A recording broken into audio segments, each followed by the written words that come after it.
ఓం శ్రీ వారాహిదేవి నమః.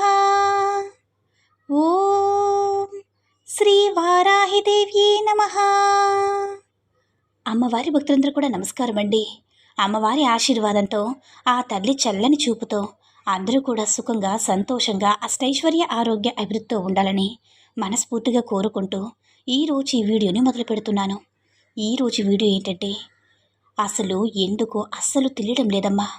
ఈరోజు నీతో మాట్లాడడానికి నాకు ఎంతో ఆశగా, చాలా దూరంగా వచ్చాను బిడ్డ. నీ వారాహి అమ్మపై ఏమాత్రం నమ్మకం, గౌరవం ఉన్నా సరే వెంటనే ఇది విను. నీకు ఆనందాన్ని, అలాగే సంతోషాన్ని తెచ్చిపెట్టే ఒక గొప్ప సందేశంతో ఈరోజు నీ ముందుకు వచ్చానమ్మా. నీ వారాహి తల్లిపై నీకు ఏమాత్రం నమ్మకం, గౌరవం ఉన్నా సరే ఆఖరి వరకు విని ఈరోజు మన వారాహి అమ్మవారు చాలా అంటే చాలా అద్భుతమైనటువంటి సందేశంతో మన ముందుకు వచ్చారండి. మరి వారాహి అమ్మవారు మనకి ఎలాంటి సందేశం అందించాలి అనుకుంటున్నారో ఆ తల్లి మాటల్లోనే విందామా. బిడ్డ, ఇలా చూడమ్మా, నీకు నాపై పూర్తిగా నమ్మకం ఉంది కదా, గౌరవం కూడా ఉంది కదా, చాలా భక్తి కూడా ఉంది కదా. ప్రతిరోజు కూడా రాత్రి వేళ నాకు పూజ చేస్తూ ఉంటావు కదా. అయితే ఇది ఆఖరి వరకు విను. ఏమో తల్లి, ఈరోజు మొత్తం కూడా నీతో మాట్లాడాలని అనిపిస్తుంది. నీ యొక్క జీవితాన్ని చక్కదిద్దాలని ఉంది. నీ జీవితాన్ని సంతోషంగా మార్చి నువ్వు హాయిగా ఉండేలా చేస్తాను. నీకు ఎలాంటి సమస్య లేకుండా నీ జీవితాన్ని నువ్వు హ్యాపీగా, ఆనందంగా జీవించేలా నేను చేస్తానమ్మా. తర్వాత నువ్వే నా దగ్గరకు వస్తావు. ధన్యవాదాలు తల్లి అంటూ సంతోషంగా నా ముందు ఎగురుకుంటూ చెంగు చెంగున వస్తావు తల్లి. కృతజ్ఞతలు తెలపడానికి నా ముందుకు వస్తావు. నా బిడ్డ రాక కోసం నేను 1000 కళ్ళతో ఎదురు చూస్తూ ఉంటానమ్మా. నీ వారాహి అమ్మ నీ కోసంగా ఎదురు చూస్తూ ఉంటాను. వస్తావు కదా తల్లి. ఈరోజు నీ వారాహి అమ్మ మాటలు కేవలం నీ కోసమే, నీ జీవితాన్ని మార్చడం కోసం. ఇలా చూడమ్మా, నీకు సమస్య ఏదైనా సరే నువ్వు నమ్మకంతో నీ వారాహి అమ్మను నమ్ముతున్నావు కదా. కాబట్టి ఈరోజు నీకు ఇంతటి అదృష్టాన్ని నేను నీకు అందించబోతున్నాను. నీకు తెలియకుండానే ఒక వ్యక్తి నిన్ను చాలా గాఢంగా ప్రేమిస్తున్నారు. వారి పేరు తెలిస్తే నువ్వు అలా ఆశ్చర్యపోతావు, తర్వాత ఆనందపడతావు. ఎందుకంటే ఆ వ్యక్తి ఎప్పుడూ కూడా నిన్ను దొంగచాటుగా చూస్తూ ఉన్నారు. నక్కి నక్కి చూస్తూ నీ వెనకే తిరుగుతూ చాటుగా ఉన్నారు. ప్రతి క్షణం నువ్వు ఏం చేస్తున్నావు, ఎటు వెళుతున్నావని వాళ్ళు తెలుసుకుంటూనే ఉన్నారు. అనుక్షణం నీ నీడలా నీ వెంటే తిరుగుతూ ఉన్నారు. కానీ నువ్వు ఎప్పుడూ కూడా వాళ్ళని గమనించడం లేదు.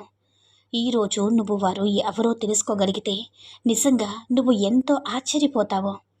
అలాంటి ఒక సన్నివేశం గురించి ఈరోజు నీ వారాహి అమ్మని నేను చెప్పబోతున్నానమ్మా. ఈరోజు ఆ వ్యక్తి గురించి నువ్వు తెలుసుకుని తీరాలి. ఎందుకంటే ఆ వ్యక్తి వల్ల నీకు లాభం జరగబోతుందా, నష్టం జరగబోతుందా, అసలు ఆ వ్యక్తి ఎవరు అనేది కూడా నువ్వు తెలుసుకోలేకపోతే తర్వాత నువ్వు ఎంతో బాధపడాల్సి వస్తుంది. ఎందుకంటే ఆ వ్యక్తి నీ వెనక తిరుగుతున్నట్లు నీకే తెలియడం లేదు. నిన్ను చూస్తున్నట్లు కూడా నీకు తెలియదు. కానీ నిన్ను గమనిస్తున్నారనేది నీకు తెలియడం లేదమ్మా. వారి కన్ను నీపైన ఉంది కాబట్టి అది కూడా నీకు తెలియడం లేదు. అడుగడుగునా కూడా వాళ్ళు నిన్ను వెంటాడుతూ ఉన్నారు. ఇప్పటికైనా సరే నీకు చెప్పాలని, తెలియచేయాలని వచ్చాను. ఒక్కసారి నీ వారాహి అమ్మ చెప్పేది విను. ఒకవేళ నువ్వు నిర్లక్ష్యం చేస్తే నువ్వు ఎంతో బాధపడాల్సి వస్తుందమ్మా. పశ్చాత్తాపపడతావు, కన్నీళ్లు కూడా పెట్టుకుంటావు. నీ వారాహి అమ్మ ఏం చెప్పినా సరే నీకోసమే కదా బిడ్డ. ఎందుకు ఇంతలా చెప్తున్నా సరే ఇంకా ఎందుకమ్మా అలా దిగులుగా ఉంటావు? జాగ్రత్తగా వింటున్నావు కదా. ఎప్పుడు కూడా నీ తల్లి నీ పక్కనే ఉంది. భయపడొద్దు.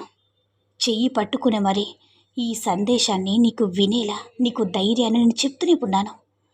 నువ్వు ఏమాత్రం కూడా అధైర్యపడ్డా, ఏమాత్రం వెనకడుగు వేసినా తర్వాత ఇబ్బంది పడేది నువ్వే అని గుర్తుపెట్టుకో బిడ్డ. ఏమాత్రం కంగారు పడకుండా, భయపడకుండా సంతోషంగా ముందుకు వెళ్ళు. నీ తల్లి ఎప్పుడూ కూడా నీ పక్కనే ఉంటుంది. అసలు నీ వెనకేం జరుగుతుంది, ఎవరు నిన్ను గమనిస్తున్నారు, ఎవరు నిన్ను చూస్తూ ఉన్నారో ఎప్పుడైనా సరే కలలో కూడా ఆలోచన వచ్చిందా నీకు? లేదా నీ ఊహల్లోకైనా మెదిలిందా చెప్పు. నీ మనసు ఏమైనా చెప్పిందా? ఎవరైనా నిన్ను గమనిస్తున్నారని, ఎవరు నిన్ను చూస్తున్నారని, అనుక్షణం కూడా నీకోసమే ఆలోచిస్తూ ఉన్నారని, తపన పడుతూ ఉన్నారని, పూర్తిగా నిద్రాహారాలు మానేసి రాత్రులు నీ గురించి ఆలోచిస్తున్నారు అని. వారు పని పాట అన్నీ మానేసి కేవలం పూర్తిగా నీ మీదే దృష్టి పెట్టారమ్మా. నీ గురించి ఆలోచిస్తున్నారు. అది నీ మనసు ఎప్పుడైనా సరే నీకు చెప్పిందా బిడ్డ? నిన్ను హెచ్చరించిందా? లేదు కదా. నీకు అసలు ఆ విషయమే తెలియదు.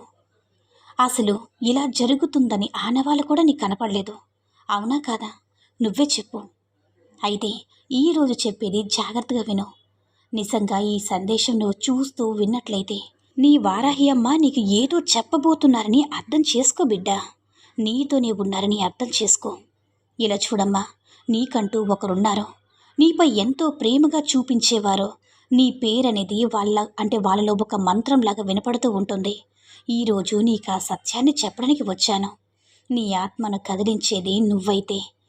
ఏదైనా సరే ఒక మనిషి నీ గురించి ఎంతగా కాలిపోతున్నారో, ఎంతగా ఏడుస్తున్నారో, ఎంతగా పరితపిస్తున్నారో, ఎంతగా ఎదురు చూస్తూ ఉన్నారో, వారు ప్రతి హృదయ స్పందనలో కూడా నీలో నివసిస్తూ ఉన్నావు. నువ్వు వారి ప్రతి రాత్రి కూడా నీ పేరుతోనే మొదలవుతుంది, నీ పేరుతోనే ముగుస్తుంది. వారి మొత్తం భయం నీపైనే ఆధారపడి ఉంది. నిన్ను కోల్పోయే భయం ఒకటి, నిన్ను పొందాలన్న భయం ఒకటి. మరి నా రహస్యాన్ని బయట పెట్టడానికి వచ్చేసాను తల్లి. వింటావు కదా? సిద్ధంగా ఉన్నావు కదా? అయితే కాసేపు నువ్వు పనులన్నీ పక్కన పెట్టేసి నీ వారాహి అమ్మ చెప్పింది ప్రశాంతంగా విను. ఎలాంటి మనసులో భయాలు, ఆందోళనలు అన్నీ కూడా పక్కన పెట్టేసి మీ అమ్మ ఏం చెప్తుందో నీ యొక్క చెవులు నీ తల్లికి అప్పగించు. ఒక అద్భుతాన్ని చెప్పబోతున్నాను. పూర్తిగా నీ భవిష్యత్తును, నీ దిశను మారుస్తుందమ్మా. ఏ పేరైతే నిన్ను ఈ జన్మల నుంచి ప్రేమించారో ఆ సత్యం ఇక దాచలేను. వారెవరూ అపరిచితులు కాదు, నీ స్వప్నం కాదు, నీ కల్పన కాదు. వారు నీ ప్రపంచంలో నీతో చూసేవారే. కానీ నువ్వు వారిని ప్రేమలోతును గమనించలేదు. ఈరోజు అది చెప్పడానికి వచ్చాను. వారి ఆత్మతోని నిన్ను పరిచయం చేయడానికి వచ్చాను.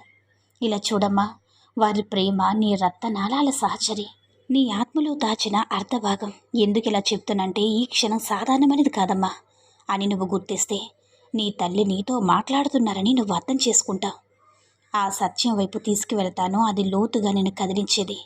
బిడ్డ, నేను నీకు ఒక సత్యాన్ని చెప్పడానికి వచ్చాను. అది నీ ఆత్మను కదిలిస్తుంది, అలానే కనిపిస్తుంది కూడా. నువ్వు ఊహించవమ్మా, నీ జీవితంలో ఏ శక్తి కూడా నిన్ను, నీ హృదయాన్ని ఎంతగా ప్రేమిస్తుందో. ప్రతి రాత్రి ఉదయం నీ గురించి ఆలోచిస్తూ బాధతో వారు నిద్రపోతున్నారు. నీ ప్రతి శ్వాసను గమనిస్తూ ఉన్నారు.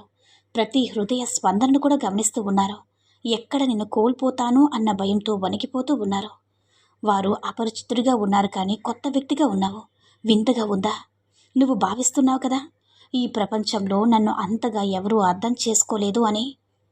కానీ తల్లి, నీకంటే ఎక్కువగా చదువుకున్నవారు నువ్వు తరచుగా అనుకుంటూ ఉన్నావు కదా, నా మీద ఎవరు ప్రేమను చూపించేవారు లేరు, ఎవరు కూడా నన్ను అర్థం చేసుకునేవారు కూడా లేరు అని. కానీ నేను చెప్తూ ఉన్నాను, నిన్ను బాగా అర్థం చేసుకునేవాళ్ళు, నిన్ను బాగా ప్రేమించేవాళ్ళు ఒకరున్నారమ్మా. నమ్మలేకపోతున్నావా? నువ్వు ఒంటరివని భావించినటువంటి అవసరం లేదు. నీకంటూ ఒక మంచి సమయం అయితే ఇప్పుడు వచ్చేసింది. నీ భవిష్యత్తును బంగారంలో మారే సమయం ఆసన్నమైంది. వారినైతే నువ్వు గుర్తించలేకపోయావు. ఒకవేళ నువ్వు గుర్తించినా సరే వారి ప్రేమను స్వీకరించలేకపోయావు.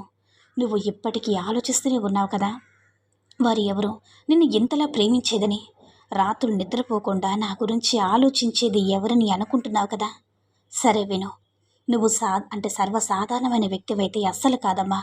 నిన్ను ఇష్టపడేవాళ్ళు, ప్రేమించేవాళ్ళు ఉన్నారు. వారి ప్రతి హృదయ స్పందనలో కూడా నువ్వే ఉన్నావు తల్లి. వారి పేరైతే నేను చెప్పడం లేదు, ఎందుకంటే నీ భాగ్యంలో నువ్వే తెలుసుకోవాలి. వారే నీకు అతి దగ్గరలో నీ పక్కనే ఉన్నారు. వాళ్ళని నువ్వు చూసావు కూడా. వారిని నువ్వు చూసి అనుభూతి చెందావు. అయినా కూడా నువ్వు అస్సలు అర్థం చేసుకోలేదు. నీ పేరైతే నిన్ను జన్మల నుంచి పట్టుకుందో ఆ పేరే నీ భవిష్యత్తు రాయిపోతుందమ్మా. మరి ఏ పేరైతే ఆత్మ అనుభూతి చెందిందో నీది అదే సత్యమైన ప్రేమ. బిడ్డ, ఏదైనా సరే నేను చెప్పబోయేది కేవలం వినడానికి మాత్రమే కాదు, అనుభూతి చెందడానికి. నీ కళ్ళతోటి నా కళ్ళతోటి ఈ ప్రపంచాన్ని చూస్తూ ఉన్నావు కదా, ఇక నుంచి ఆ ప్రపంచం నీ ఆత్మకు కనిపిస్తూ ఉంది. నువ్వు నీ జీవితంలో ఎన్నోసార్లు ఇలా అనుకున్నావు కదమ్మా, అన్నీ ఉన్నా కూడా ఏదో అసంపూర్ణంగా ఉంది. నవ్వుల మధ్యలో ఉన్నా కూడా, ఖాళీగా ఒక గుంపులో ఉన్నా కూడా, ఒక సంపూర్ణ విజయాల మధ్యలో ఉన్నా కూడా నీకు ఏదో తెలియని బాధ. అవునా? ఆ బాధ నీ యొక్క మనసులో దాగి ఉందని తెలుసమ్మా. భయపడకు తల్లి. అది లోపల బద్దలవుతూ ఉంది కదా. ఎందుకు నువ్వు ఇంతలా బాధపడుతున్నా చెప్పు. నీ బలహీనత కాదు తల్లి. నువ్వు ఎక్కువగా ఆలోచించడం వల్ల ఇలా జరుగుతుంది. ఆ బంధం నీకు త్వరలోనే దగ్గర కాబోతుంది. నీ జీవితం మునిపటిలా కాకుండా బ్రహ్మాండంగా, అద్భుతంగా ఉండబోతుంది. నువ్వు ఏదైనా సరే నిశ్చింతగా ప్రశాంతంగా ఉన్నావంటే చాలు. నీ జీవితం సంతోషంగా ఉండేలా చేసే బాధ్యత నాది. అలానే ఆ బంధం నీకు దగ్గరైన క్షణం నుంచి నువ్వు ఇంకా ఇంకా సంతోషంతో ఎగిరి గంతేస్తావమ్మా. నీ వారాహి అమ్మకి ధన్యవాదాలు చెప్పుకుంటూ ఉంటావు. నీ వారాహి అమ్మ దర్శనానికి కూడా వస్తావు. నా మాటలు అక్షరం కూడా పొల్లుపోదు. అలానే జరుగుతుంది. నిశ్చింతగా ఉన్నావంటే నీ జీవితం నీకు నచ్చినట్లుగా మారుతుంది. ఇక సంతోషంగా ఉండు బిడ్డ అని మన వారాహి అమ్మవారైతే ఈరోజు మనకి చాలా అంటే చాలా అద్భుతమైనటువంటి సందేశాన్ని అయితే అందించారండి. మరి అమ్మ మాట నుంచి వచ్చినటువంటి సందేశం మీ అందరూ కూడా నచ్చిందని అనుకుంటున్నాను. ఈ వీడియో కనుక నచ్చినట్లయితే లైక్ చేసి షేర్ చేయండి. మరిన్ని వీడియోస్ కోసం మన ఛానల్ని సబ్స్క్రైబ్ చేసుకుని మాకు మరింతగా సపోర్ట్ చేయండి. ధన్యవాదములు.